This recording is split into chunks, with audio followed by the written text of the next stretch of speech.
धन्यवाद करते हैं मान सामर्थ्य पिता इस वक्त के सुंदर समय के लिए जो आपने हम सबको दिखाया है प्रभु जी। धन्यवाद करते हैं बीते समय आपने हम सबको संभाल के रखा, अपनी दया में रखा, अपने अनुग्रह में रखा। इस बात के लिए आपका धन्यवाद करते हैं। चाहते हैं प्रभु जी कि आज का दिन जो आपने हम सबको दिया है, जिसमें आके हम आप में आराम कर सकते हैं प्रभु जी और आपके नाम की महिमा कर सकते हैं। हम चाहते हैं कि जब आज आपके भवन में हम इकट्ठा हैं तो होने दीजिए प्रभु जी, आज हमारे मनों से आप बात करें। यदि कोई किसी प्रश्न के साथ आया है तो उसका उत्तर आप दें प्रभु जी।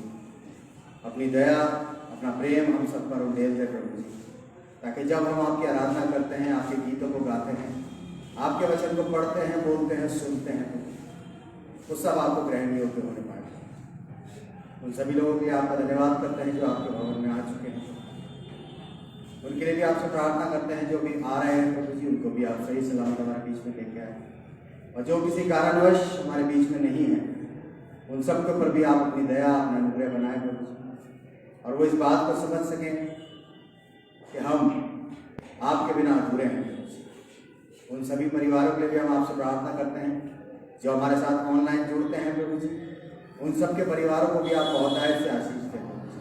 हम चाहते हैं कि अपना अनुग्रह उन सब के परिवारों में बना के रखें। यदि किसी के परिवार में कोई तकलीफ या परेशानी है तो आप दूर करें प्रभु जी। हम जानते हैं कि आप हमारे उद्धारकर्ता परमेश्वर हैं और हमारी बातों को आप समझते हैं और जानते हैं।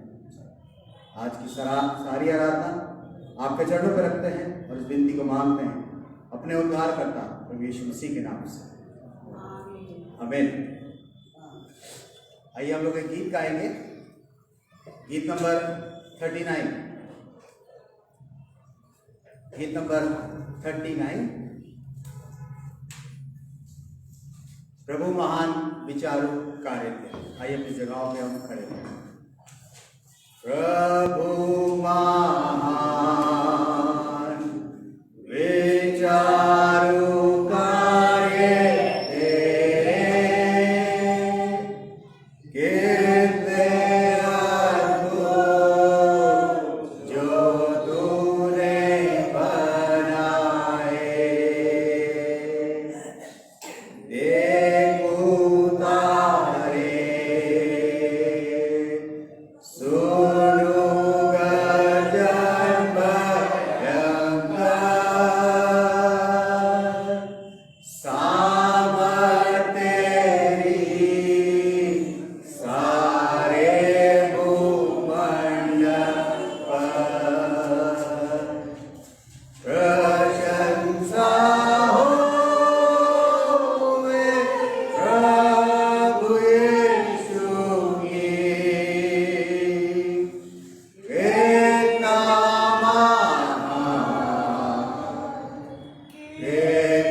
से बैठ जाए।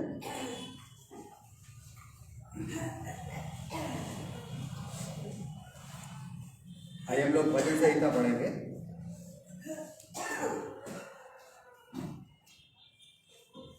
भजन संहिता 28। भजन संहिता 28। मैं रिक्वेस्ट करूंगा भाई सुशील से इसको हमारे लिए पढ़ दें।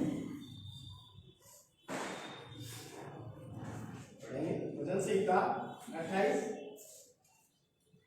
हे यहोवा, मैं तुझी को पुकारूंगा, हे मेरी चट्टान, मेरी सुनी अनसुनी ना कर। ऐसा ना हो कि तेरे चुप रहने से मैं कब्र में पड़े हुओं के समान हो जाऊं, जो पाताल में चले जाते हैं। तेरी दुहाई दो और तेरे पवित्र स्थान की भीतरी कोठरी की ओर अपने हाथ उठाऊं, तब मेरी गिड़गिड़ाहट की बात सुन ले। उन दुष्टों और अनर्थ कार्यों के संग मुझे न घसीट, जो अपने पड़ोसियों से बातें तो मेल की बोलते हैं, परंतु हृदय में बुराई रखते हैं। उनके कामों के और उनकी करने की बुराई के अनुसार उनसे बर्ताव कर, उनके हाथों के काम के अनुसार उन्हें बदला दे, उनके कामों का पलटा उन्हें दे। वे यहोवा के कामों पर और उसके हाथ के कामों पर ध्यान नहीं करते, इसलिए वह उन्हें पछाड़ेगा और फिर ना उठाएगा। धन्य है क्योंकि उसने मेरी गिड़गिड़ाहट को सुना है। यहोवा मेरा बल और मेरी ढाल है, उस पर भरोसा रखने से मेरे मन को सहायता मिलती है। इसलिए मेरा हृदय प्रफुल्लित है और मैं गीत गाकर उसका धन्यवाद करूंगा। यहोवा मेरा बल है, वह अपने अभिषिक्त के लिए उद्धारगढ़ है। हे यहोवा, अपनी प्रजा का उद्धार कर और अपने निज भाग के लोगों को आशीष दे और उनकी चढ़ाई कर और सदैव उन्हें संभाले रहे। परमेश्वर अपने वचन के पढ़े और सुने जाने पर आशीष दे। आइए इस वक्त हम एक गीत और गाएंगे।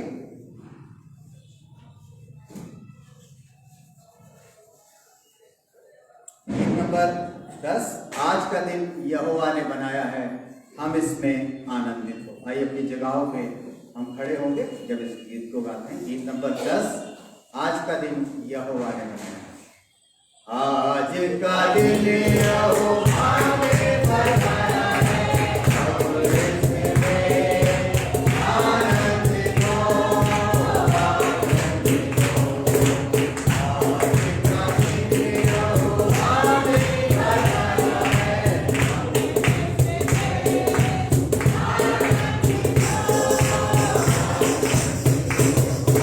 हम इसमें आनंदित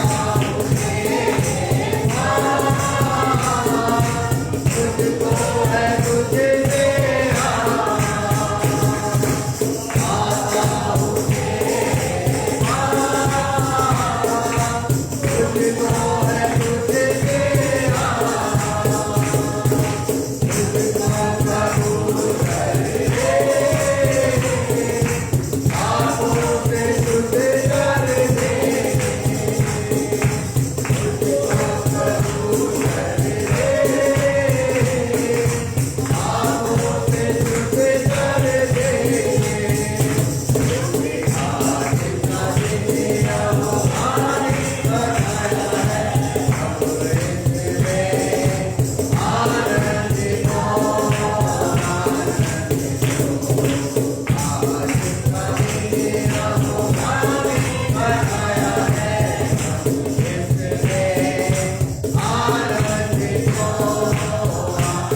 आइए हम दुआ करेंगे, अपनी आंखों को बंद करें, अपने सरों को झुकाएं।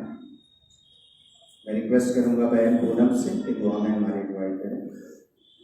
धन्यवाद धन्यवाद धन्यवाद करते हैं मेरे प्यारे सुंदर सवेरे के लिए जो हमें दिखाई दो प्लीज के लिए बहुत बहुत धन्यवाद।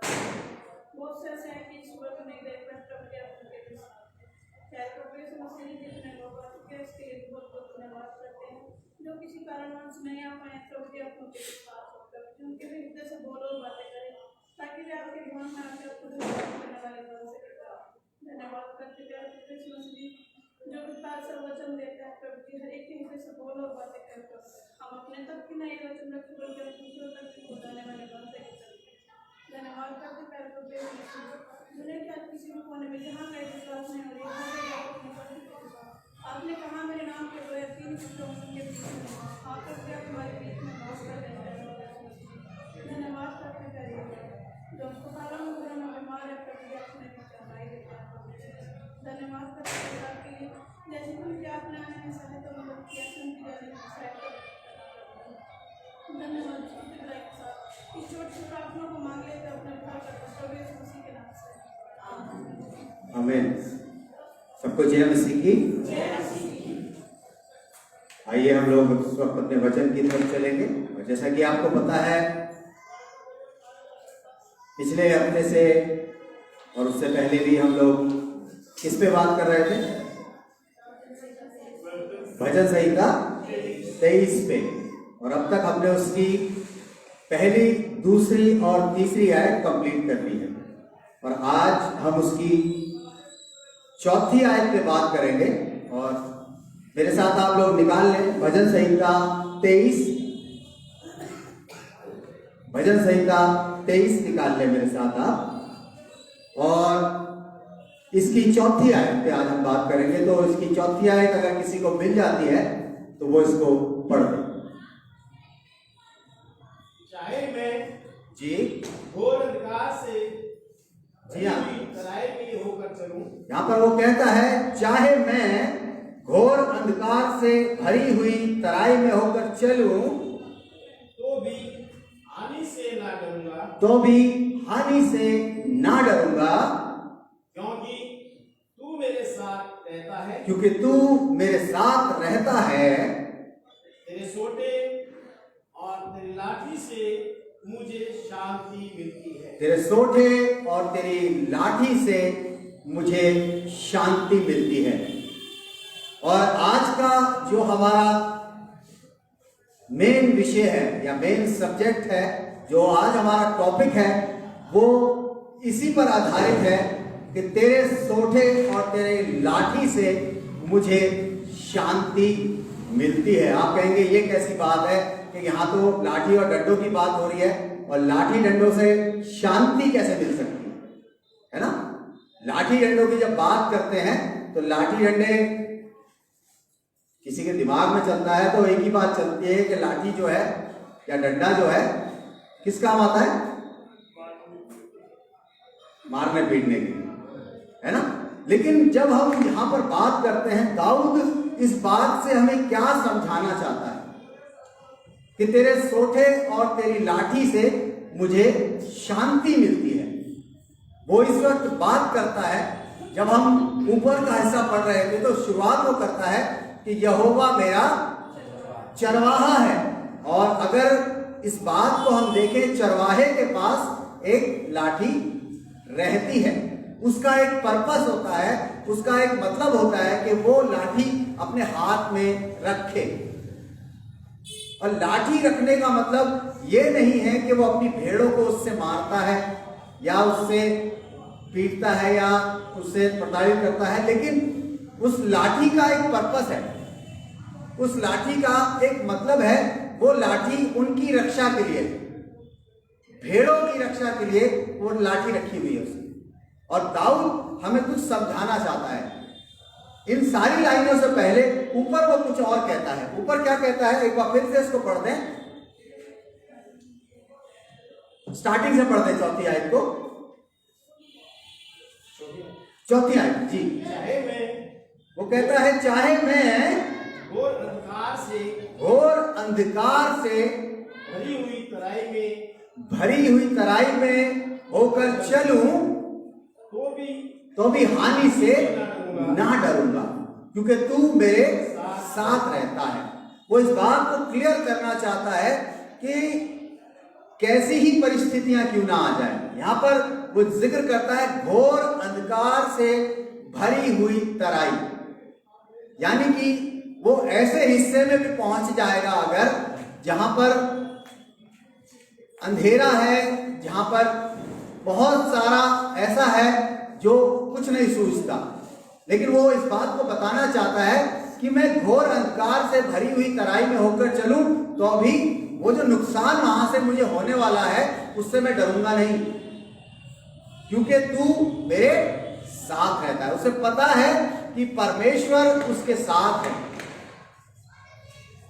एक भेड़ को पता होता है कि मेरा जो चरवाहा है वो मेरे साथ साथ चल रहा है, और जब वो साथ साथ चलता है तो उस भेड़ को ये एश्योरेंस रहती है, उसको ये रहता है कि मेरे साथ चलने वाला मेरे को संभाल के रखेगा, मुझे मुसीबतों से बचा के रखेगा, मुझे परेशानियों से बचा के रखेगा, मुझे तकलीफों से बचा के रखेगा। दाऊद बताना चाहता है चाहे मैं घोर अंधकार से भरी हुई तराई पे होकर चलूं, चाहे कैसी भी मुसीबत से मैं होकर चलूं, चाहे कितना ही अंधेरा क्यों ना हो, चाहे कितनी ही परेशानी क्यों ना हो, लेकिन तू मेरे साथ रहता है। कहता मुझे डर नहीं लगेगा, मुझे डर नहीं लगेगा। दाऊद इस बात को क्यों इतना जोर देके बोलता है, उसके पीछे एक कारण है, उसके पीछे एक ऐसी वजह है जो हम बाइबल में देखते हैं। मेरे साथ आप निकाल लें यशायाह नबी की पुस्तक, उसका 43वां अध्याय, यशायाह 43, यशायाह नबी की पुस्तक उसका 43वां अध्याय और उसकी दूसरी आयत। जी हाँ, यहां पर ध्यान से सुनिएगा कि परमेश्वर एक प्रॉमिस कर रहा है, परमेश्वर एक वादा कर रहा है, एक वाचा बांधता है अपने लोगों के साथ। वो क्या कहता है जी, जब तू जल में होकर जाए, वो कहता है जब तू जल में होकर जाए, यानी कि पानी में से भी अगर तू निकलेगा, पानी का मतलब ये नहीं है कि रास्ते में कहीं थोड़ा सा पानी पड़ा है और आप उसमें से होकर निकल रहे हैं, नहीं, पानी का मतलब मैं आपको आगे जाके समझाऊंगा। वो कहता है कि जब तू जल में से होकर जाए मैं तेरे संग संग रहूंगा, मैं तेरे संग संग रहूंगा, यानी कि पानी में से भी वो अगर आप निकलते हैं, नदी में से भी आप निकलते हैं, कैसे भी पानी में से निकलते हैं, तो वो कहता है मैं तेरे संग संग रहूंगा। आगे क्या कहता है, और जब तू नदियों में होकर चले, कहता है जब तू नदियों में से भी होकर चलेगा तब वे तुझे ना डुबा सकेंगे, वो तुझे ना डुबा सकेंगी। इस बात की एश्योरेंस है, इस बात का प्रॉमिस है कि अगर आप नदी में से होकर भी जाएं, यहाँ पे वादा कर रहा है परमेश्वर अपने लोगों से, कहता है कि अगर तू नदी में से भी होकर जाएगा तो नदी तुझे डुबा नहीं पाएगी, चाहे बेशक तुम्हें तैरना आता हो चाहे ना आता हो, लेकिन तुम्हें डुबा नहीं पाएगी। उसके आगे क्या लिखा हुआ है जी, जब तू आग में चले, वो कहता है जब तू आग में चले। ये तो खैर पॉसिबल नहीं है ना, आग में चलना, लेकिन यहां पर परमेश्वर ऐसे वादे करता है जो बहुत ही अनोखे हैं। उसने बता दिया, अगर किसी से कहा जाए कि भैया इसको तैरना नहीं आता और नदी में से होकर जाएगा तो छूटते क्या डूब जाएगा। नदी पार करने के लिए तैरना आना बहुत जरूरी है। आप कहेंगे नाव में जा सकते हैं, मैं नाव की बात नहीं कर रहा, तो पानी के जहाज की बात नहीं कर रहा। वो कहता है जब तू पानी में से होकर चले, नदी में से होकर चले, तो वो तुझे डुबा नहीं पाएगी। और कहता है कि जब तू आग में चले, तब तुझे आँच ना लगेगी, तब तुझे आँच ना लगेगी। बड़ी गहरी बात है। अगर मान लीजिए यहां पर आग लगी हुई है और आप उससे दूर पे ही बैठे हैं तो उसकी आँच भी लगेगी, है ना। सर्दियों में अक्सर हम लोग बाहर बैठते हैं आग जला के, तो थोड़ी देर तो हम पास पास बैठे रहते हैं और थोड़ी देर में क्या होता है, पीछे खसक जाते हैं नारे। कहते हैं कि आँच तेज हो गई, आग तेज हो गई, आँच लग रही है। लेकिन यहां पर जो प्रॉमिस करता है परमेश्वर, यहां पर जो वादा करता है परमेश्वर, वो कहता है कि अगर तुम आग में से होकर चले, यहां चलने की बात है, आसपास से गुजरने की नहीं, आग में से होकर, आग के बीच में आग लगी है और उसमें से आप चलने लगे, तो क्या कहता है कि तुझे आंच भी ना लगेगी। ये प्रॉमिस है। उसके आगे कुछ कहता है जी, क्या कहता है? और उसकी लौ तुझे ना जला सकेगी, तुझे जला नहीं पाएगी, आंच भी नहीं लगेगी, और अगर बड़ी लपटें भी होंगी तो तुझे जला नहीं पाएंगे, उसकी लौ जला नहीं सकेगी। ये प्रॉमिस कर रहा है परमेश्वर अपने लोगों से। दाऊद तभी तो इतनी एश्योरेंस के साथ आपको ये बात कहता है कि जब मैं घोर अंधकार से भरी हुई तराई में होकर चलूं तो हानि से न डरूंगा, क्योंकि उसको पता है कि वो कहता है कि नदी में से भी जाएगा तब भी नहीं डूब पाएगा, आग में से जाएगा तब जल भी नहीं पाएगा। इस बात का प्रॉमिस उसने किया था दाऊद से। दाऊद को मालूम है ये बात, इसीलिए वो इतने पुख्ता तरीके से, इतने कॉन्फिडेंस के साथ इस बात को कहता है कि मुझे कोई हानि नहीं होगी। एक आयत मेरे साथ और निकाल लें, यिर्मयाह उसकी पहला अध्याय और उसकी 8वीं आयत। यिर्मयाह उसका पहला अध्याय और उसकी 8वीं आयत। यहां पर भी परमेश्वर का प्रॉमिस दिखाई देता है। यिर्मयाह नबी की पुस्तक, उसका पहला अध्याय और उसकी 8वीं आयत जी, क्या कहती है?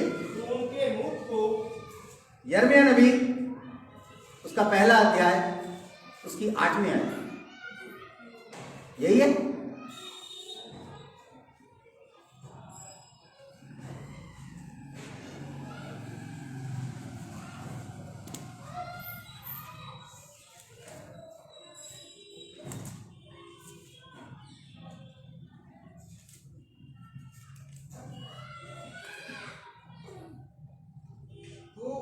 उनके मुख को देखकर मत डर। नहीं, सॉरी, रेफरेंस थोड़ा गलत है। ये रेफरेंस नहीं है यहाँ पर, लेकिन जो वर्स मेरे पास है उसमें लिखा है कि तू भयभीत ना होना।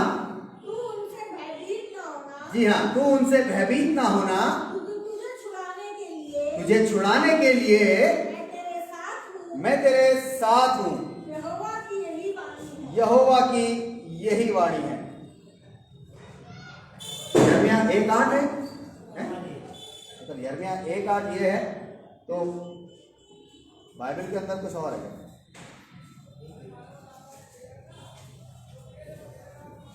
चलिए, हो सकता है कि ये जो वर्जन दूसरा है उसके अंदर 1:8 हो और इसके अंदर से शायद मिसिंग है, लेकिन यहां पर लिखा है कि तू उनसे भयभीत ना होना, क्योंकि तुझे छुड़ाने के लिए मैं तेरे साथ हूं। इस बात का प्रॉमिस परमेश्वर कहता है कि डरने की जरूरत नहीं है, डरने की जरूरत नहीं है। क्यों?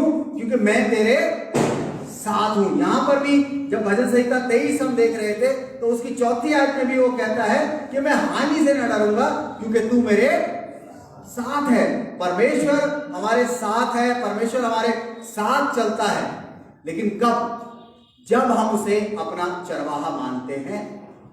और अगर हम उसे अपना चरवाहा मानते हैं तभी हम इस बात को कह सकते हैं कि चाहे मैं घोर अंधकार से भरी हुई तराई में होकर चलूं तो भी हानि से ना डरूंगा, तो भी हानि से ना डरूंगा। चाहे कैसा ही नुकसान हो, कैसी ही बात हो, मैं नहीं डरूंगा। उसके पीछे एक बहुत बड़ा कारण है। दाऊद को अपने चरवाहे के हाथ में वो लाठी दिखाई देती है जिसके लिए वो ये बात कहता है। चलिए आगे बढ़ते हैं और इस बात को समझते हैं कि वो लाठी क्या है। अगर हम इस आयत को पढ़ रहे थे यिर्मयाह 1:8 को, तो इसमें लिखा हुआ था कि तू उनसे भयभीत ना होना, क्योंकि तुझे छुड़ाने के लिए मैं तेरे साथ हूं। हिंदी में लिखा है यहोवा की ये वाणी है, लेकिन इंग्लिश में जब हम पढ़ रहे थे इसको, इंग्लिश के अंदर लिखा है दिस इज यहोवास डिक्लेरेशन, यानी कि वो इस बात को डिक्लेयर कर देता है, क्लियर कर देता है, तुम्हें डरने की जरूरत नहीं है। और लेकिन जब दाऊद ने इस बात को कहा, मैं न डरूंगा, चाहे कितनी ही बड़ी मुसीबत आए, चाहे कोई सी भी हानि से नहीं डरूंगा मैं, क्योंकि तेरे पास, वो कहता है, तेरे सोठे और तेरी लाठी से मुझे शांति मिलती है। चलिए देखते हैं कि बाइबल जब बात करती है लाठी की, जब बाइबल हमें बताती है कि लाठी है क्या। अब आप कहेंगे आज की डेट में तो ना हमें किसी चरवाहे की जरूरत है, ना तो हम भेड़े हैं, ना तो हम ऐसे हैं कि भाई हमें कोई डंडे के साथ बचाए, लेकिन बाइबल कौन सी लाठी की बात करती है।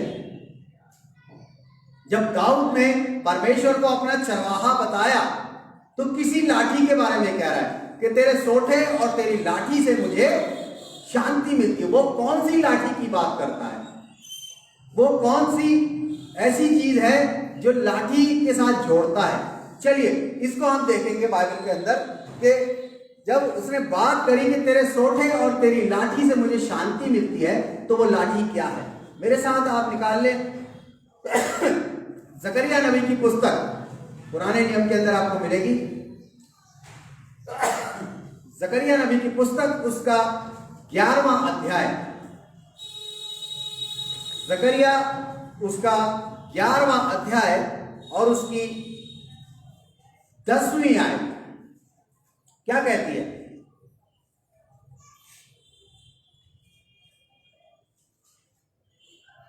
जकरिया नबी की पुस्तक, उसका 11वां अध्याय और उसकी 10वीं आयत।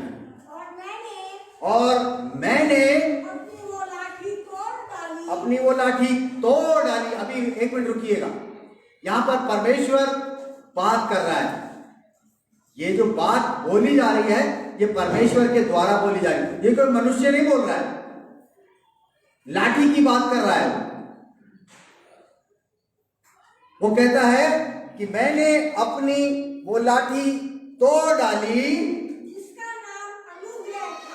जिसका नाम अनुग्रह था। क्या था? अनुग्रह। तो इस बात को समझ लीजिए कि परमेश्वर की लाठी क्या है? अनुग्रह।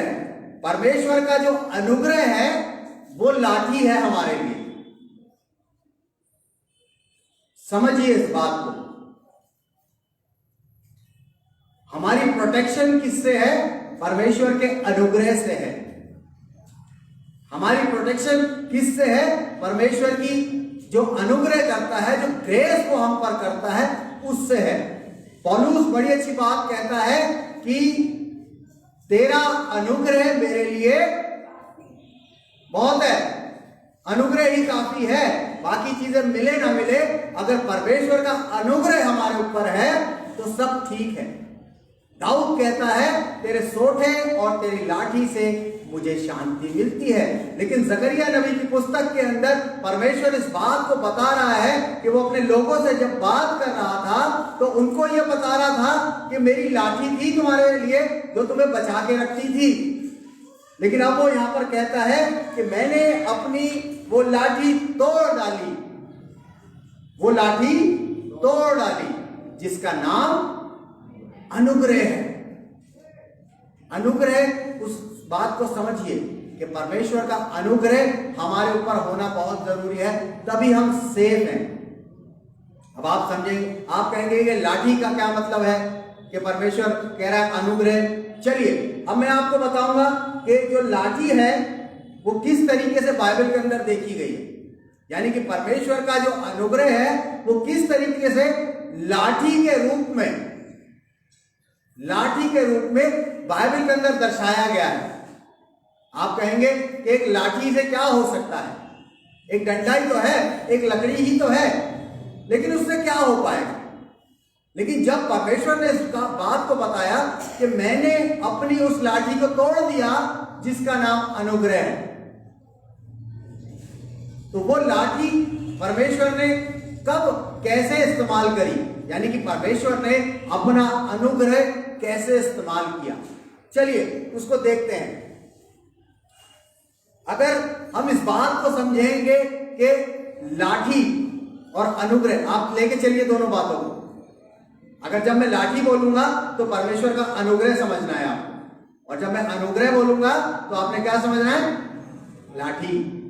दोनों एक ही चीजें हैं, नाम अलग अलग हैं लेकिन चीज एक ही है। चलिए मेरे साथ आप निकाल लें निर्गमन की पुस्तक उसका 14वां अध्याय, निर्गमन की पुस्तक उसका 14वां अध्याय और उसकी 16वीं आयत। निर्गमन 14 और उसकी 16वीं आयत। और तू अपनी लाठी उठाकर, यहां पर परमेश्वर ने मूसा को जब चुना था, मूसा को जानते हैं, मूसा को जानते हैं ना? जब परमेश्वर ने मूसा को चुना था, क्यों चुना था? कौन बताएगा?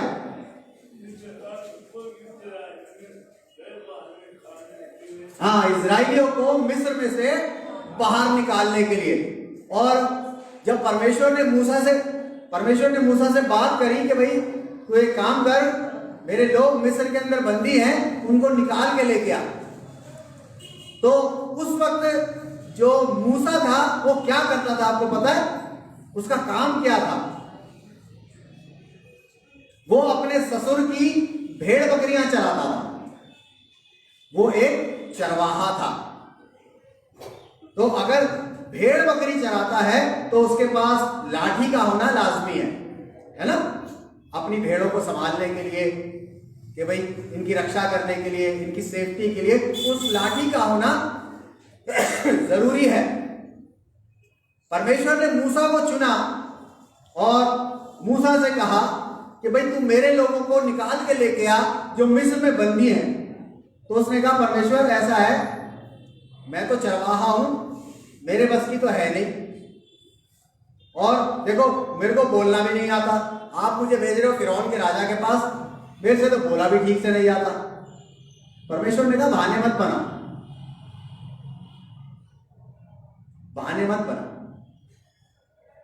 तेरे को बोलना मैं सिखाऊंगा, तुझे क्या बोलना है वो मैं बताऊंगा, तुझे सिर्फ जाना है कि इतना बड़ा राजा है उसका सामना कैसे करूंगा, कि तेरे हाथ में क्या है, कि जी ये तो लाठी है, इसी को लेके जा, लाठी को ही लेके जा। और अगर हम निर्गमन की पुस्तक पढ़ते हैं तो जब मूसा मिस्र के अंदर गया, फिरौन के सामने गया, तो हमें इस बात का पता चलेगा कि उस लाठी से उसने क्या क्या किया। उस लाठी से उसने उसको सांप बनाया, और जितने सांप मिस्र के जादूगरों ने बनाए थे वो लाठी उन सारे सांपों को खा गई। ऐसे कैसे खा गई? क्योंकि वो लाठी जो थी, लाठी नहीं थी, वो परमेश्वर का अनुग्रह था अपने लोगों के ऊपर, कि वो उनको मिस्र से निकाल के लेके आए, और उस लाठी के थ्रू उनको मिस्र में से बाहर ले आया। और जब मिस्र में वो बाहर निकल गए तो जाने लगे, रास्ते में उनको क्या मिला? क्या मिला? है जी, समुद्र। सही बोला आपने, रास्ते में क्या मिला उनको? लाल समुद्र है। और लाल समुद्र के बाहर आते ही फिर बड़बड़ाने लग गए, इससे अच्छे तो हम वही थे, यहाँ मरने के लिए नहीं आया, ये है वो है, फलाना है ढिमकाना है? इससे अच्छा तो हम वहीं मर जाते। लिखा है कि वो लोग कह रहे थे कि क्या मिस्र में कब्रें कम थी जो तो हमें यहां मरने के लिए लेके आया है? लेकिन मूसा के पास एक चीज थी, क्या थी? लाठी, है ना? मूसा के पास क्या थी? एक लाठी थी।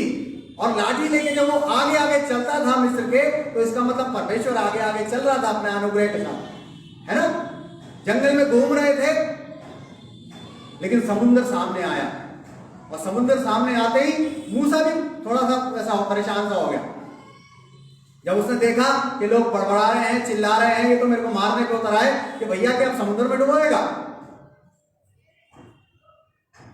तो परमेश्वर के सामने गिड़गिड़ाने लगा, परमेश्वर के सामने गिड़गिड़ाने लगा। निर्गमन 14 और उसकी एक बार इसकी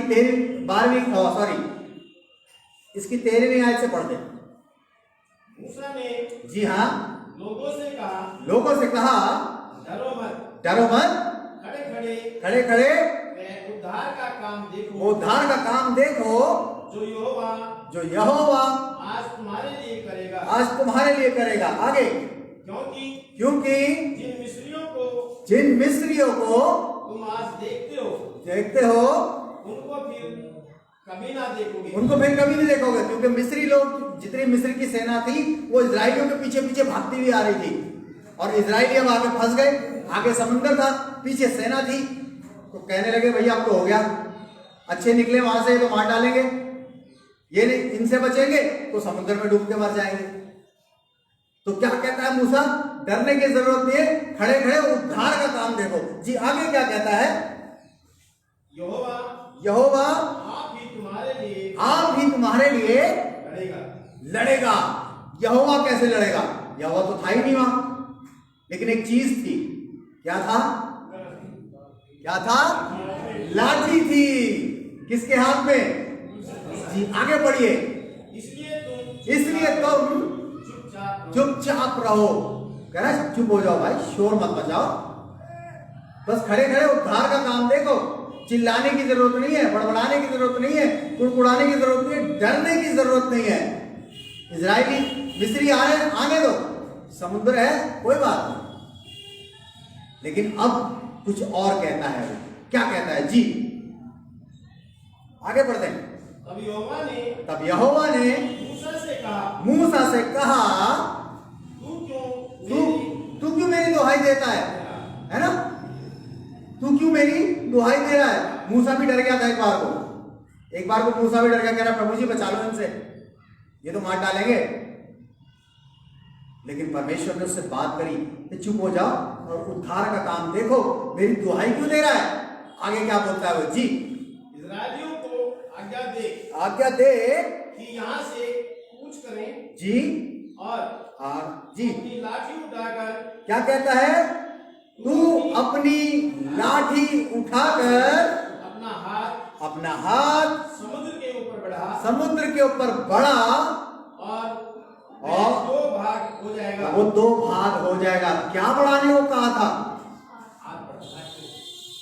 अपना हाथ बढ़ा और लाठी को समुद्र की तरफ बढ़ा, है ना? क्या लिखा था? अपनी लाठी उठा, ये लिखा हुआ है। क्या लिखा हुआ है? अपनी लाठी उठाकर अपना हाथ समुद्र के ऊपर बढ़ा और दो भाग हो जाएगा। किस चीज से दो भाग हो गया? वो लाठी से भाग है। और लाठी क्या है? परमेश्वर का अनुग्रह है। उस लाठी, वो लकड़ी के अंदर कोई हिम्मत ताकत नहीं थी, उस लकड़ी की कोई कुव्वत नहीं थी, उस लकड़ी को कोई भी ऐसे तोड़ सकता है। लेकिन उस लकड़ी के द्वारा जो काम हो रहा था, उस लाठी के द्वारा जो काम हो रहा था, वो क्या था? परमेश्वर का अनुग्रह। परमेश्वर का अनुग्रह था जिसने उस समुद्र को दो भाग कर दिया। वो अनुग्रह था जो उस लाठी के थ्रू दिखाया जा रहा था। तभी दाऊद कहता है कि तेरे सोठे और तेरी लाठी से मुझे शांति मिलती है। वो जानता है कि उस लाठी ने क्या किया था। क्या किया था? उसने समुद्र को दो भाग कर दिया था। चलिए एक जगह और लेके चलता हूं आपको, फिर बताऊंगा कि लाठी ने क्या किया। मेरे साथ आप निकाल ले गिनती की पुस्तक, उसका 20वां अध्याय और उसकी 11वीं आयत। गिनती की पुस्तक, उसका 20वां अध्याय और उसकी 11वीं आयत। इजरायली लोग जो थे चले जा रहे थे, जंगलों में भटक रहे थे।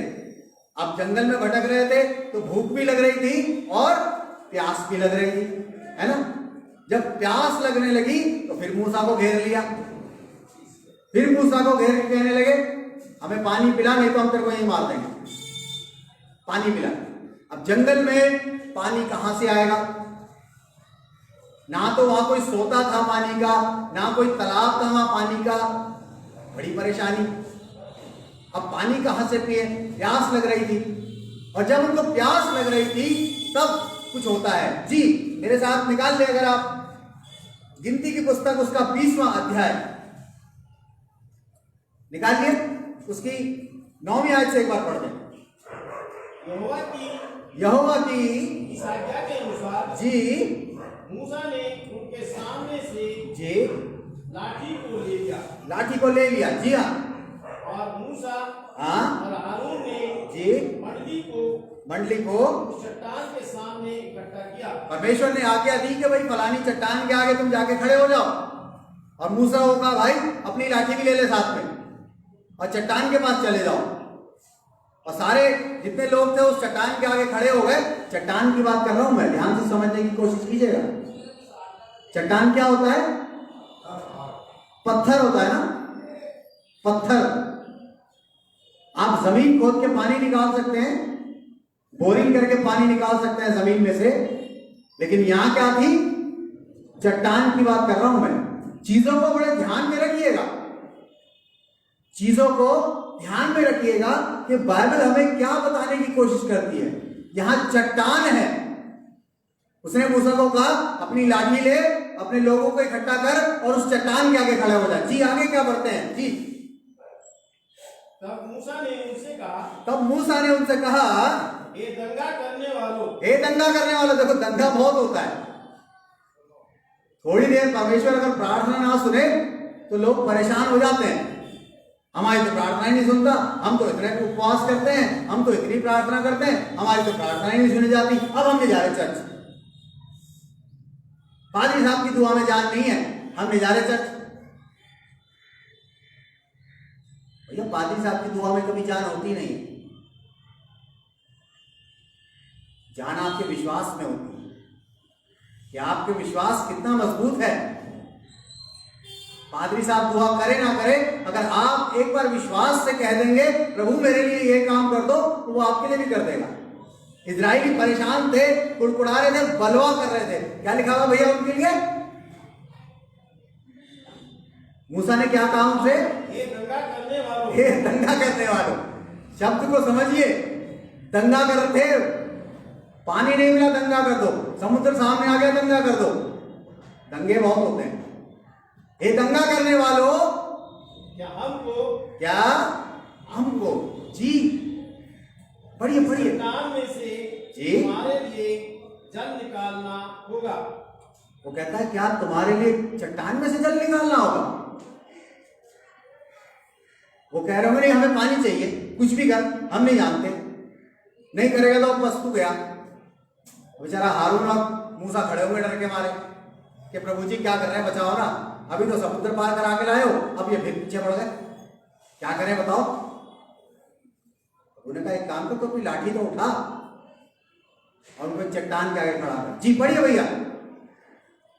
तब मूसा ने हाथ उठाकर लाठी चट्टान पर 2 बार मारी। फिर क्या हुआ? और उसमें से बहुत पानी फूट निकला। भाई जमीन में से पानी फूट निकला समझ आता है ना? जमीन में से पानी फूट निकला समझ आता है कि भाई हमने बोरिंग करवा ली थी 20 फुट, 50 फुट, 150 फुट, 300 फुट, है ना? कई बार कहते हैं ना यार 50 फुट पे पानी नहीं है, 100 फुट पे होगा, 100 फुट पे नहीं है 150 पे होगा, 150 पे नहीं है 300 पे तो होगा ही होगा। और निकल आता है पानी। कहां से निकला? जमीन के नीचे से। लेकिन यहां क्या थी? सूखी हुई चट्टान। अगर उसको तोड़ा भी जाता तो भी उसके अंदर से पानी की एक बूंद भी नहीं निकलती। प्रैक्टिकल बात बता रहा हूं आपको। लेकिन यहां पर लिखा है मूसा से उसने कहा हाथ उठाकर लाठी चट्टान पर मार। क्या मार? उसने ये नहीं बोला अपना हाथ मार। क्या मारने को बोला? लाठी मारने को बोला। और क्या हुआ फिर? क्या लिखा हुआ है? और उसमें से बहुत पानी फूट निकला। और उसमें से पानी फूट निकला, ऐसे लिखा हुआ है। उसमें से बहुत पानी फूट निकला। ये नहीं लिखा पानी फूट निकला। क्या लिखा है? बहुत पानी फूट निकला। यानी कि इतना पानी निकला, पानी फूट निकला। फूट निकला में सोता निकल आया उसमें से। और इतना पानी निकला, इतना पानी निकला, क्या लिखा हुआ उसके आगे? और मंडली के लोग अपने पशुओं समेत पीने लगे। इतना पानी नहीं था कि भैया आओ लाइन में लग जाओ, एक एक गिलास मिलेगा सबको, ज्यादा नहीं पीना, थोड़ा सा पानी निकला है, थोड़ा सा पानी है, ज्यादा नहीं है, थोड़े थोड़े आ जाओ, एक एक गिलास पकड़ो, जाओ भैया बस, नहीं हमें दो दे दो, नहीं दो नहीं मिलेगा, एक ही मिलेगा। यहां ऐसी कोई कंडीशन नहीं थी। यहां पर लिखा हुआ है कि उस लाठी के द्वारा, यानी कि परमेश्वर के अनुग्रह के द्वारा उस चट्टान में से बहुत पानी निकल गया। इतना पानी निकल गया कि लोगों ने तो पिया पिया, साथ में अपने जानवरों को भी पिलाया। और मान लीजिए जानवर जब प्यासा होता है तो थोड़ा पानी तो पीता नहीं है ना। गाय भैंस को पानी पीते देखा किसी ने?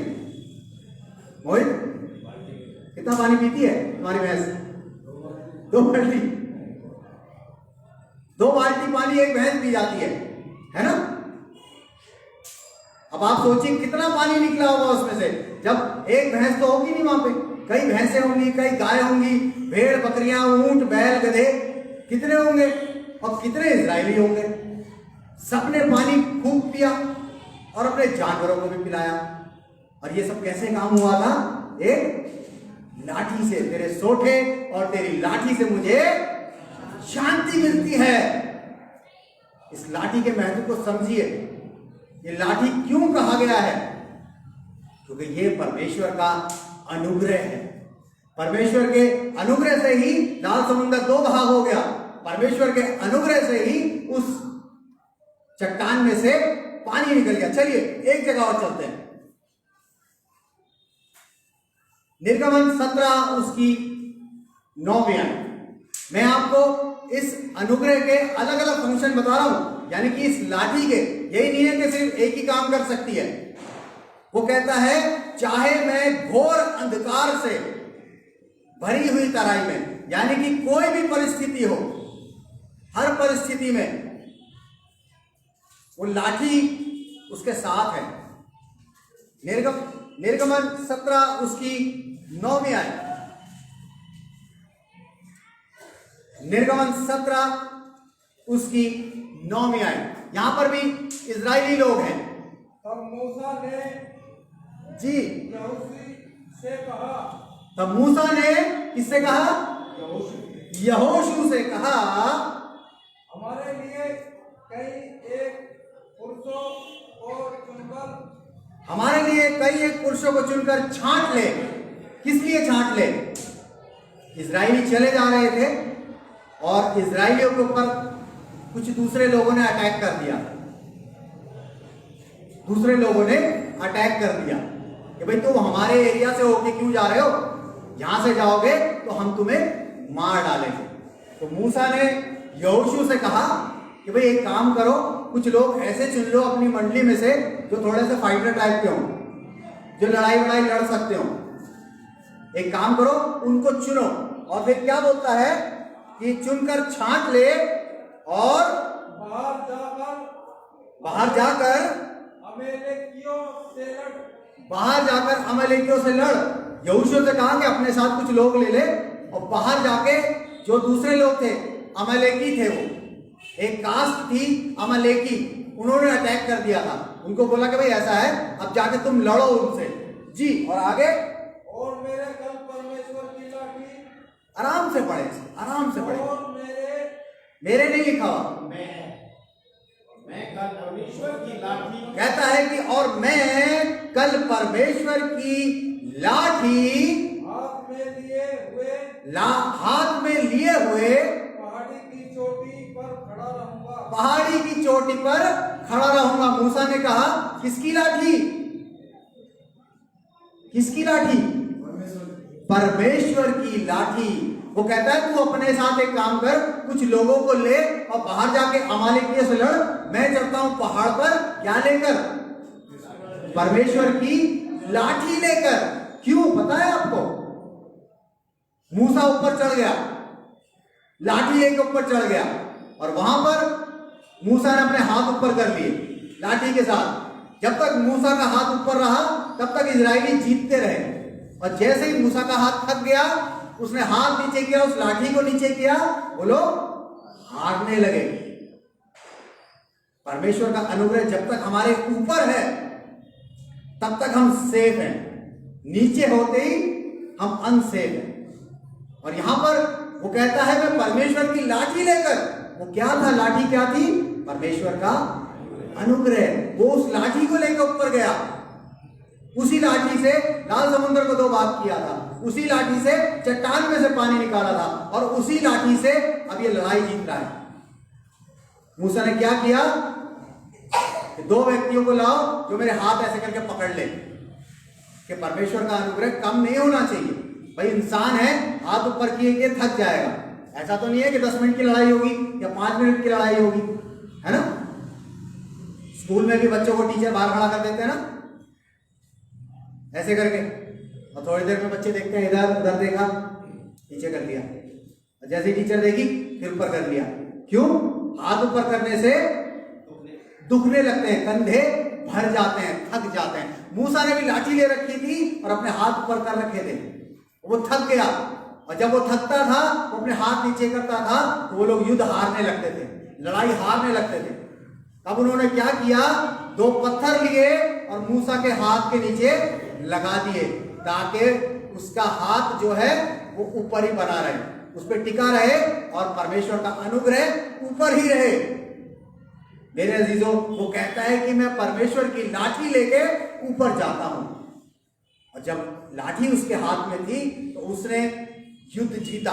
और एक बात जो मेन है, जो दाऊद इस लाठी के विषय में बताता है, वो क्यों बताता है, चलिए अब उसकी तरफ चलते हैं। मेरे साथ आप निकाल ले 1 शमूएल उसका 17वां अध्याय, 1 शमूएल उसका 17वां अध्याय। दाऊद के बारे में हम सब जानते हैं, लेकिन गोलियत के बारे में जानते हैं? गोलियत के बारे में कितने लोग जानते हैं? हाँ, गोलियत कौन था? फिलिस्तियों की सेना का एक छोटा सा आदमी, छोटा सा था, सबसे तगड़ा। जॉन भाई ने शब्द इस्तेमाल किया, सबसे तगड़ा, है ना। वो कहते हैं यार तो बहुत तगड़ा है। उसकी डिस्क्रिप्शन अगर आप देखना चाहें, उसका विवरण अगर आप देखना चाहें तो आपको बाइबल में मिल जाएगा। उसके बारे में लिखा है वो था कैसा देखने में। वो अकेला एक ऐसा व्यक्ति था जो फिलिस्तीनियों की सेना में से खड़ा होकर इजराइलियों को कहता है मैं अकेला लड़ूंगा तुमसे, मैं अकेला लड़ूंगा तुमसे, मैं अकेला लड़ूंगा। और इजराइली डर गए। राजा शाऊल कहने लगा भैया ये तो बड़ा गड़बड़ मामला है, ऐसे कैसे होगा, ये तो हम सबको मार डालेगा, हमारा होगा क्या। बहुत डर गया, बहुत परेशान हो गया। उसने ऐलान कर दिया कि भैया ऐसा है कि इसको जो मार के आएगा गोलियत को, उसके साथ में अपनी लड़की की शादी कर दूंगा। शाऊल कौन था? राजा था, बचना चाहता था कि भाई मेरे राज्य खत्म ना हो जाए, तो उसने लालच दिया कि भाई कोई तो आएगा इस लालच में, जो उससे लड़के आएगा, इस सेना में से कोई तो निकलेगा। नहीं राजा जी ठीक है, आप अपनी लड़की से मेरी शादी कर रहे हो, मैं जाता हूं लड़ने। लेकिन सबके सब डर गए, कोई नहीं लड़ रहा था। दाऊद के जो भाई थे वो भी उस सेना में थे। दाऊद के पापा ने दाऊद से कहा भाई एक काम कर बेटा, बहुत दिन से तेरे भाइयों की कोई खबर नहीं आई है लड़ाई की, एक बार जाके देखिया, ये खाना वाना है उनको लिए ले जा। तो दाऊद ने कहा ठीक है। दाऊद ने खाना वाना पैक किया और अपना वहां भाइयों से मिलने चला गया जहां लड़ाई चल रही थी। वहां जाके पता चला, भाइयों को खाना वाना दिया कि भाई ये पापा ने भेजा है घर से, खा पी लो। वहां सारे लोग डरे हुए बैठे हुए थे। मैं पूछा भाई क्या हो गया, इतने क्यों डरे हुए हो सारे? एक चीज बता दूं, दाऊद अभी छोटा है, बड़ा नहीं। मैं पूछा क्या हो गया, तो बताया कि भाई ऐसा है, फिलिस्तियों की सेना में एक ऐसा आदमी है जो 6 फुट से भी बड़ा है, लंबा चौड़ा टीम लॉल वाला है, और उसने पूरी सेना को अकेले ललकारा हुआ है कि मैं पूरी सेना को खत्म कर दूंगा। तो उन्होंने कहा भाई यहां कोई ऐसा नहीं है तो जाके वहां लड़े। उन्होंने कहा यहां कोई नहीं। दाऊद राजा ने कुछ कहा कि हाँ, राजा कहता है कि भाई जो उसे हराएगा अपनी लड़की से उसकी शादी कर दूंगा। ठीक है भाई। दाऊद ने कहा चलो मैं ट्राई करता हूं। तो हंसने लग गए उसके ऊपर सारे के सारे, तू मारेगा, हमारी पूरी सेना तो यहां बैठी है। दाऊद कहां गया? सीधा सुलेमान के पास, उसके पास गया, शाऊल के पास गया, राजा के पास गया। राजा से कहने लगा, राजा मैं इसको मारूंगा। अब राजा बेचारा क्या करता, राजा को तो कोई चाहिए ही था। उसने कहा भाई ठीक है, तू मारेगा तू मार ले। भाई राजा ने कहा चलो ठीक है, इसको तैयार कर दो। अब उन्होंने उसको लोहे के कपड़े पहना दिए, जैसे कवच पहना दिया, सर पे टोप पहना दिया। युद्ध में जाने वाले लोग लोहे के कपड़े पहनते हैं, खूब वजन था उनमें। अब दाऊद ने उसे पहन लिया, तलवार उठाई तो उससे चला नहीं गया। भैया ये तो बहुत भारी है। उसने कहा एक काम करो, इन कपड़ों को उतारो, मैं नहीं पहन रहा, मैं नहीं पहनूंगा, मैं ऐसे ही जाऊंगा, मैं ऐसे ही जाऊंगा। और दाऊद ने क्या किया, वो उसे लड़ने के लिए चल दिया। चलिए अब देखते हैं, मेरे साथ आप निकाल लें पहला सैमुएल उसका 17वां अध्याय और उसकी 40वीं आयत पढ़ दें जी। अब दाऊद लड़ने के लिए जा रहा है और देखिए कैसे जाएगा जी। तब उसने अपनी लाठी हाथ में ली। अपनी लाठी हाथ में ली। दाऊद कौन था? इससे पहले उसका काम क्या था पता है आपको? भेड़ बकरियां चराता था वो। तो लाठी तो उसके पास हमेशा रहती थी, वो लाठी लेके ही चलता था। घर से आया था लाठी लेके, साथ में आया था। क्या लिखा हुआ है? तब उसने अपनी लाठी हाथ में ली नाले में से, और नाले में से 5 चिकने पत्थर छांट कर अपनी चरवाही की थैली में, अर्थात अपने झोले में रखी। जी हाँ, और अपना गोफन हाथ में लेके फलिस्ती के निकट गया, यानी कि गोलियत के निकट गया। वो जो गोलियत था उसने क्या किया, अपनी लाठी हाथ में ली, 5 चिकने पत्थर उठाए, अपनी जेब में डाले और चल दिया। कहां जा रहा था पता है आपको? वो लड़ाई लड़ने जा रहा था। किससे लड़ने जा रहा था? गोलियत से लड़ने जा रहा था। आप गोलियत का विवरण बाइबल में पढ़ लीजिएगा, आपको पता चल जाएगा कि वो गूगल पे भी आप देख सकते हैं गोलियत के बारे में। अगर आप गूगल करेंगे ना कि गोलियत कौन था, तो आपको उसकी डिस्क्रिप्शन मिल जाएगी, पता चल जाएगा वो क्या था। और दाऊद जब उसे लड़ने जा रहा था तो उसने क्या किया, लिखा हुआ है कि अपनी लाठी हाथ में ली और पत्थर उठाए 5 और वो चल दिया। और इसकी जब हम 43 में आए देखते हैं, 43 वर्ष, उसमें क्या लिखा हुआ है जी। देखिए एक बात को समझिएगा कि उस लाठी का क्या यूज था वहां पे। एक ऐसे व्यक्ति से लड़ने जा रहा था जो ऑलरेडी पूरा सेना के साथ अपने उन हथियारों से लैस था, कवच से लैस था, लेकिन यहां पर दाऊद ने लाठी ली और उसके सामने पहुंच गया। और पहुंचते ही देखिए रिएक्शन, देखिए उस गोलियत का रिएक्शन। 43 वर्ष जी, 43 में क्या कहती है? तब फिलिस्ती ने दाऊद से कहा, क्या मैं कुत्ता हूं? क्यों? जी जी जी जी, कि तू लाठी लेकर मेरे पास आता है। उसने ये सोचा कि दाऊद लाठी से कुत्ते भगाते हैं। गोलियत के दिमाग में यही था, लाठी का काम क्या है? जानवर भगाने का। शायद भेड़ बकरियों को शायद भेड़िया, कुत्ता या शेर या भालू डंडे से हटाता होगा, तो उसके दिमाग में यही था। उसने दाऊद से कहा कि क्या तू मुझे कुत्ता समझता है कि जो तू अपनी लाठी लेके आया है? लेकिन यहां पर मेरे अजीजों बड़ा अलग काम हुआ। क्या कहता है? तब फिलिस्ती ने अपने देवताओं का नाम लेकर दाऊद को कोसने लगा। जो भी उसके ईश्वर थे, जो भी उसके भगवान थे, जो भी उसके देवता थे, उनके नाम ले लेकर दाऊद को बकने लगा। पता नहीं क्या क्या बका होगा, इसका डिस्क्रिप्शन है नहीं। लेकिन दाऊद ने कहा कोई बात नहीं, तू तो भाला वर्ची लिए आता है, लेकिन मैं किस तरीके से आता हूं? मैं परमेश्वर का नाम लेके तेरे पास आता हूं, परमेश्वर का अनुग्रह तेरे सामने लेके आया। वो लाठी को देख के इतना डर गया, उसे ये नहीं समझ आया कि ये लाठी नहीं है, ये क्या है? परमेश्वर का अनुग्रह है, और उस अनुग्रह से उस गोलियत को दाऊद ने मार गिराया सिर्फ एक पत्थर में। जो 5 पत्थर उठाए थे उसने गोफन निकाला। गोफन जानते हैं आप लोग? गोफन से क्या होता है? नहीं, गोफन कुछ है, दूसरी चीज है, गुलेल अलग है। खेत में से यस, गोफन का काम है खेत में से चिड़िया उड़ाना। पत्थर लगाओ, ऐसे घुमाओ और छोड़ दो, और जो खेत में चिड़िया बैठी होती है वो उड़ जाती है। और दाऊद गोफन यूज करता था।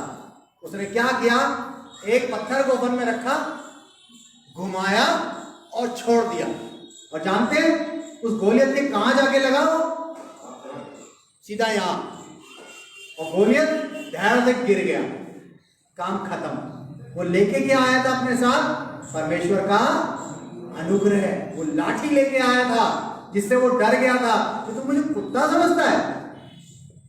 मेरे अजीजों, परमेश्वर का अनुग्रह हमारे लिए बहुत है। इसलिए पौलुस ने कहा है कि उस तेरा अनुग्रह मेरे लिए काफी है।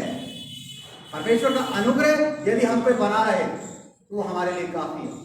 इसलिए दाऊद कहता है, चाहे मैं घोर अंधकार से भरी हुई तराई में होकर चलूं तो भी हानि से न डरूंगा, क्योंकि तू मेरे साथ रहता है। तेरे सोठे और तेरी लाठी से मुझे शांति मिलती है।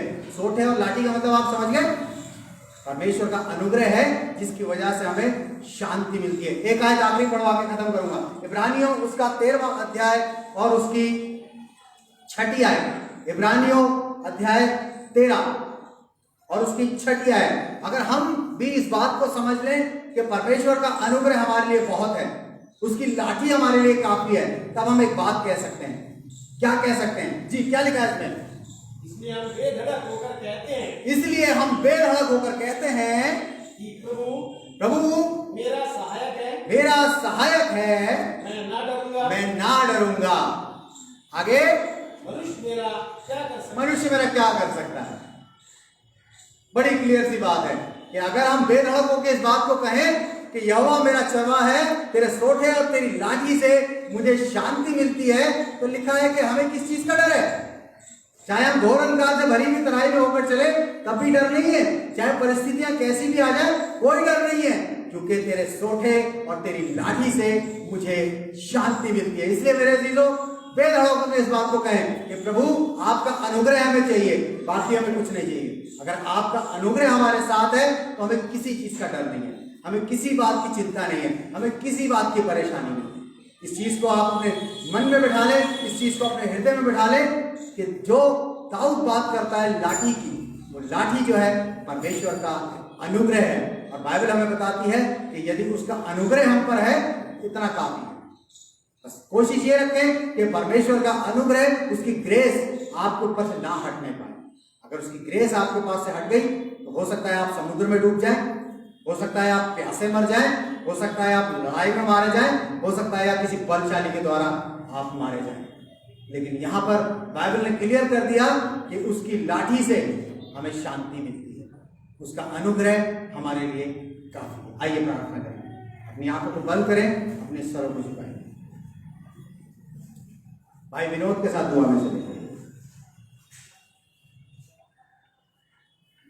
धन्यवाद करते हैं पिता परमेश्वर इस सुंदर दिन के लिए पिता परमेश्वर, और धन्यवाद करते हैं पिता परमेश्वर इस सुंदर वचन के लिए पिता परमेश्वर, जो पिता परमेश्वर आपकी ओर से था मेरे पिता परमेश्वर। हम इस पर चलने वाले हो सके पिता परमेश्वर, और पिता परमेश्वर को मानते हैं पिता परमेश्वर, आप हर जन के साथ हमारे पिता परमेश्वर, और पिता परमेश्वर आपके लिए वचन जो सुने पिता परमेश्वर ध्यान लगा मेरे पिता परमेश्वर। पिता परमेश्वर सब कुछ आप पिता परमेश्वर मानने में मदद दे पिता परमेश्वर। ये थोड़ी सी पिता परमेश्वर के नाम और मानते हैं। आमीन। अनाउंसमेंट दे दो भैया।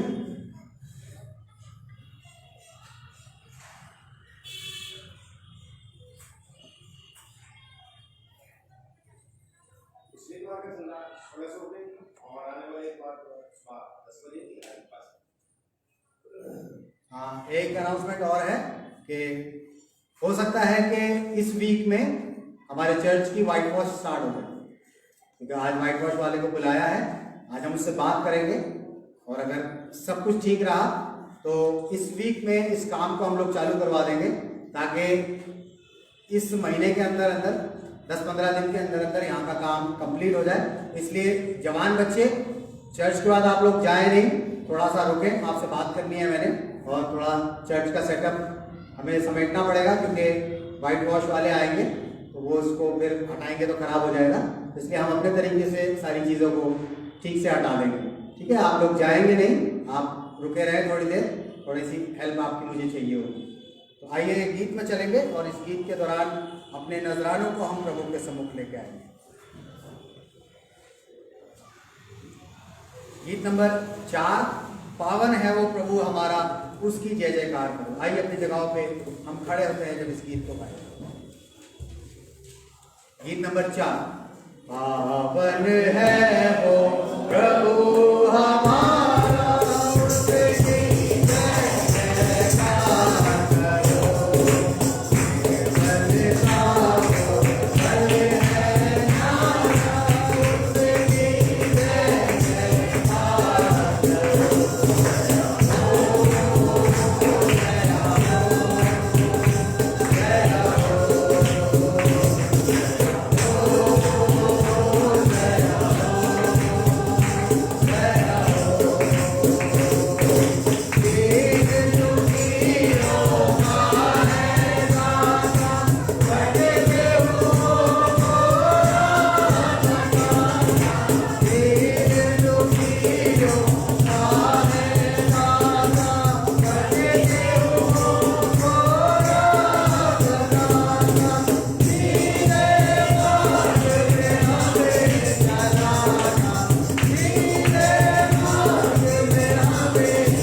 आइए दुआ करेंगे, अपनी आंखों को बंद करें। धन्यवाद करते हैं पिता परमेश्वर इस वक्त इस दान के लिए जो आपके लोगों ने अपनी घटती और अपनी बढ़ती में से दिया है। हम चाहते हैं प्रभु जी सबके रोजगारों पे आप बहुत आयत से बरकत दें। यदि किसी के पास रोजगार की घटी है प्रभु जी, तो अपने खजाने में से उनके लिए रोजगार का इंतजाम करें प्रभु जी, ताकि किसी के घर में किसी भली वस्तु की घटी ना होने पाए। हाँ प्रभु जी, धन्यवाद करते हैं एक बार फिर से इस दान के लिए, और इस दान के लिए प्रार्थना करते हैं कि जब भी आपके घर में इस्तेमाल हो तो होने दीजिए प्रभु जी, आपका अनुग्रह इस पर बना रहे और बहुतायत से इस्तेमाल होने पाए। एक बार फिर से सभी देने वालों को आप बहुतायत से बरकत दें और उनके घरों में हर एक भली वस्तु जिनकी उन्हें ज़रूरत है वो आप प्रोवाइड करें। इस विनती को मांगते हैं अपने उद्धारकर्ता प्रभु यीशु मसीह के नाम से। आए हमारे बाप जो आसमान पर है, तेरा नाम पाक माना जाए, तेरी बादशाहत आए, तेरी मर्जी जैसे आसमान पर पूरी होती है वैसे ज़मीन पर पूरी हो। हमारे रोज़ की रोटी आज हमें बख्श दे, और जैसे हम अपने कसूर वालों को माफ़ करते हैं तू भी हमारे कसूरों को माफ़ कर, हमें आजमाइश में न पड़ने दे बल्कि बुराई से बचा, क्योंकि बादशाह, कुदरत और जलाल हमेशा तेरा ही है। आमीन। और अब हमारे प्रभु यीशु मसीह का अनुग्रह, परमेश्वर पिता का प्रेम और पवित्र आत्मा की सहभागिता हम सब के साथ अब से लेकर हमेशा तक होती रहे। आमीन। मेहरबानी से बैठ जाएं। अगर किसी के पास कोई प्रेयर रिक्वेस्ट है तो आप जल्दी से मुझे दे दें।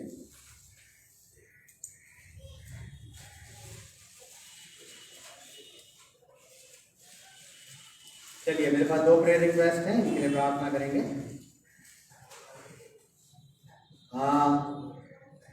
पास्टर स्पीक के लिए प्रार्थना करेंगे। उनको आँख में प्रॉब्लम है, उनको थोड़ा कम दिखाई देता है।